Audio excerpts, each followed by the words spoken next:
श्रीमद्वाल्मीकि रामायण उत्तरकांड अध्याय 55 राजा निमि और वशिष्ठ का एक दूसरे के शाप से देहत्याग।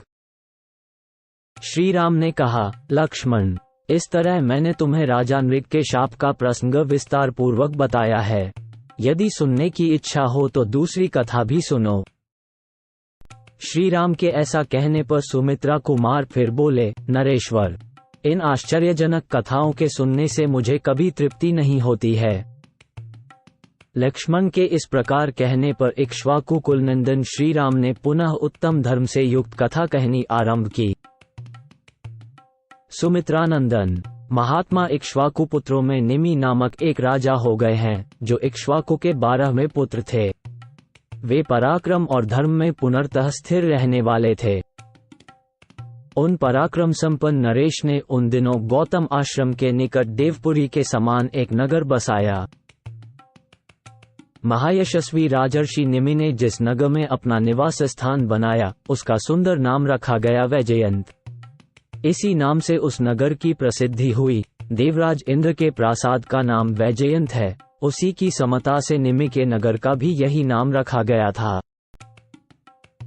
उस महान नगर को बसाकर राजा के मन में यह विचार उत्पन्न हुआ कि मैं पिता हृदय को आह्लाद प्रदान करने के लिए एक ऐसे यज्ञ का अनुष्ठान करूं, जो दीर्घकाल तक चालू रहने वाला हो। तदनंतर इक्ष्वाकुनंदन राजर्षि निमि ने अपने पिता मनुपुत्र इक्ष्वाकु से पूछकर अपना यज्ञ कराने के लिए सबसे पहले ब्रह्मर्षि शिरोमणि वशिष्ठ जी का वरण किया। उसके बाद अत्रि, अंगिरा तथा तपोनिधि भृगु को भी आमंत्रित किया। उस समय ब्रह्मर्षि वशिष्ठ ने राजर्षियों में श्रेष्ठ निमि से कहा, देवराज इंद्र ने एक यज्ञ के लिए पहले से ही मेरा वरण कर लिया है, अतः वह यज्ञ जब तक समाप्त न हो जाए तब तक तुम मेरे आगमन की प्रतीक्षा करो। वशिष्ठ जी के चले जाने के बाद महान ब्राह्मण महर्षि गौतम ने आकर उनके काम को पूरा कर दिया। उधर महातेजस्वी वशिष्ठ भी इंद्र का यज्ञ पूरा कराने लगे। नरेश्वर राजा निमि ने उन ब्राह्मणों को बुलाकर हिमालय के पास अपने नगर के निकट ही यज्ञ आरंभ कर दिया। राजा निमि ने 5000 वर्षों तक के लिए यज्ञ की दीक्षा ली। उधर इंद्र यज्ञ की समाप्ति होने पर अनिद्य भगवान वशिष्ठ ऋषि राजा निमि के पास होत्र कर्म करने के लिए आए। वहां आकर उन्होंने देखा कि जो समय प्रतीक्षा के लिए दिया था, उसे गौतम ने आकर पूरा कर दिया।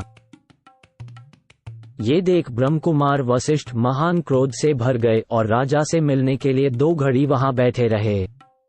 परंतु उस दिन राजर्षि निमि अत्यंत निद्रा के वशीभूत हो सो गए थे।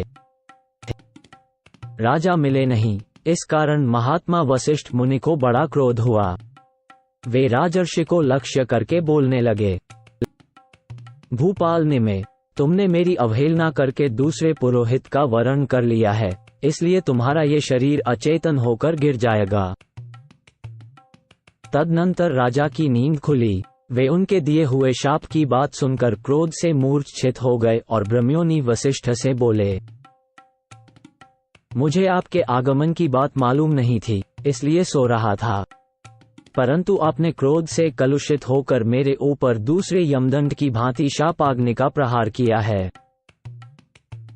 अतः ब्रह्मशे, चिरंतन शोभा से युक्त जो आपका शरीर है, वह भी अचेतन होकर गिर जाएगा, इसमें संशय नहीं है।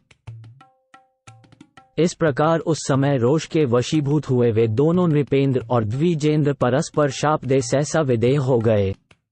उन दोनों के प्रभाव ब्रह्मा जी के समान थे।